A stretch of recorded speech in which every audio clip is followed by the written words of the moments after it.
This video is brought to you by Nebula. Today, Gabon's coup leaders raise hopes for a democratic transition. The US sends uranium shells to Ukraine. North Korea launches a new nuclear submarine, and the UK hunts for a terror suspect. From TLDR News, this is your daily briefing for Friday, the 8th of September, 2023. At the end of August, Gabon became the latest country in West and Central Africa to undergo a military coup, as President Ali Bongo was overthrown just days after a disputed election that had seemingly secured him a third term in office. But unlike other recent military takeovers, the time following the coup has been notably different, leading some to hope, albeit tentatively, that it might actually put the country on a path towards freer and fairer governance. Earlier this week, the leader of the military junta, General Brice Oligui Nguema, was sworn in as Gabon's interim president. In his speech, Oligui vowed to hold free, transparent and credible elections to hand power over to civilians, and added that a new constitution would be drafted that would be more respectful of democracy and human rights. However, he notably gave no timeline for when and how this transition to democracy would occur. He also said that his new government would look to free political prisoners, which has seemingly begun to happen, as imprisoned trade unionist leader John Remy Yama was reportedly freed. Then on Thursday, army officers announced on television that Raymond Simmer, a former opposition leader, had been appointed as the country's interim prime minister. Simmer once served as Prime Minister between 2012 and 2014 under then-President Bongo, but left the ruling party, became a critic of the government and unsuccessfully ran against Bongo in 2016 and 2023. Now, it would be naive to think that something will happen just because the new military leader says they'll do it. After all, many of the new-ish coup leaders in West Africa have pledged to oversee a transition to democracy, with little progress so far. Additionally, while many celebrated the end of 56 years of combined rule by Ali Bongo and his father Omar, Gabon's new interim president is actually said to be a cousin of the younger Bongo.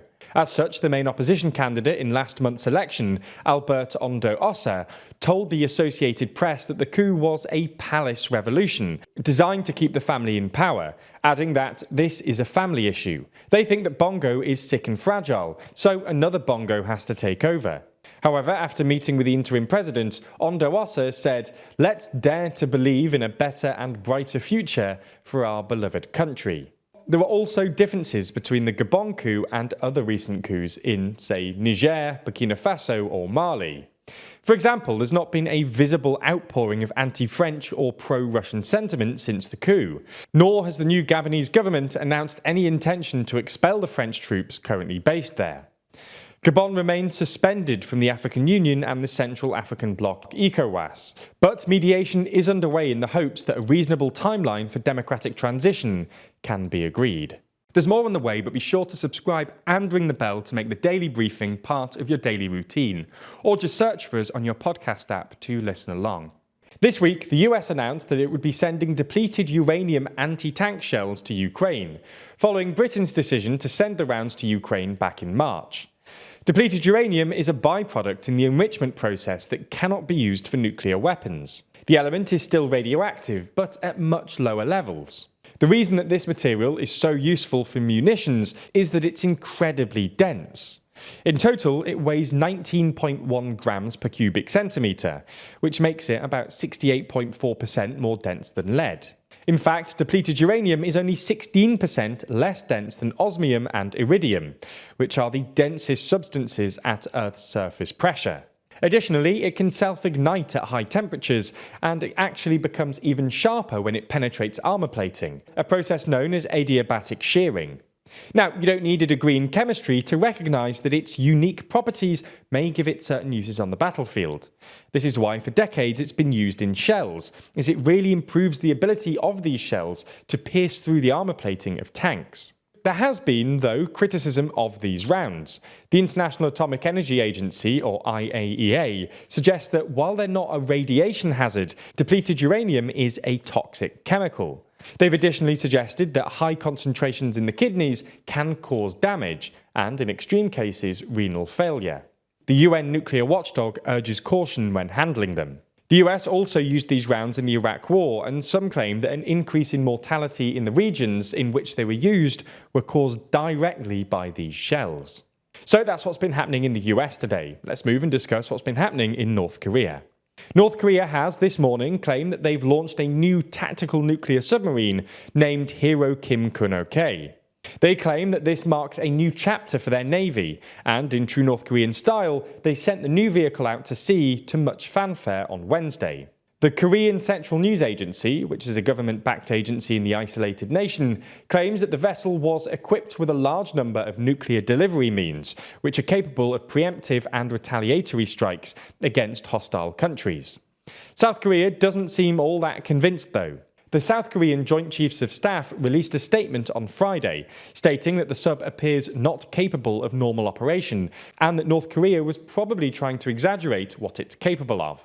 For their part, US analysts believe that construction on the submarine began 4 years ago and is conventionally powered, but is able to launch ballistic missiles tipped with nuclear warheads.